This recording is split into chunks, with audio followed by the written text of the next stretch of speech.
Death is inevitable. That's the one thing that's for certain. Unfortunately, a secular society, and there has never been a mass secular society in all human history up until recently, maybe because a secular society has no answer for the most basic fact of life. And so the position of our society, the people who run it, is that life must be preserved at all costs, even if that means locking everyone in their room for 9 months and killing people as they do it. Mike Rowe is not a religious leader, but he's a very wise man. He is, of course, an author and a television host. He has an idea called Safety Third, and we thought tonight would be a good time for him to explain it to us. Mike Rowe, great to see you, as always. Safety Third. I don't think you have it in the right, is it supposed to be first? Well, top 5. For sure. Safety Third really began as a good-natured attempt on dirty jobs to inject a little personal responsibility back into the prevailing orthodoxy, which is exactly as you have stated, safety first. And safety first, like so many well-intended ideas, was a notion that simply got a little ahead of itself. I mean, there was a real problem with occupational safety in this country 100 years ago. Something had to be done. OSHA came along, and a lot of people got behind it and introduced a phrase that has become a bromide and a platitude, and that phrase is safety first.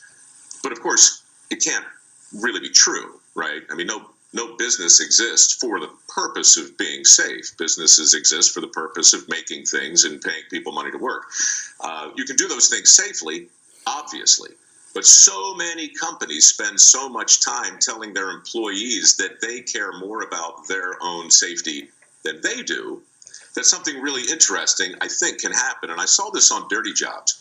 Safety Third really began as a 1-hour special that looked back at the unintended consequences of what could happen on the job if safety were overvalued.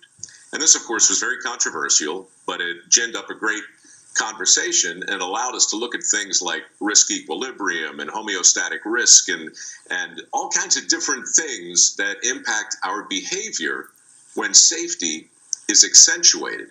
And the levels of complacency, paradoxically enough, that often when we are in compliance, completely in compliance, whether it's wearing a seatbelt or a motorcycle helmet or a mask, you can be in compliance and still not be out of danger. So everybody on my crew was safe for the first 2 seasons. Nobody got hurt, and we sat through dozens of mandatory safety briefings. All we heard was safety first. By season 3 and 4, we were breaking fingers and toes and ribs. Everything went off the rails. We were all getting beat up. Fortunately, no one too tragically. But what happened was we simply bought into the idea that our safety was somebody else's responsibility. I started saying safety third as a reminder to me and my crew that the minute you believe that, you're in danger. Boy, I wonder, and we're almost out of time, just give me the one sentence. Do you think you would be allowed to make a TV show with the title Safety Third right now?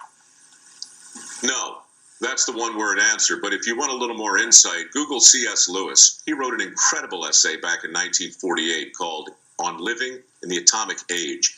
And it frames the entire proposition perfectly. As you said at the outset, nobody's getting out of this alive. I'm going to read that tonight. Thank you for that. Mike Rowe, it's great to see you. You too.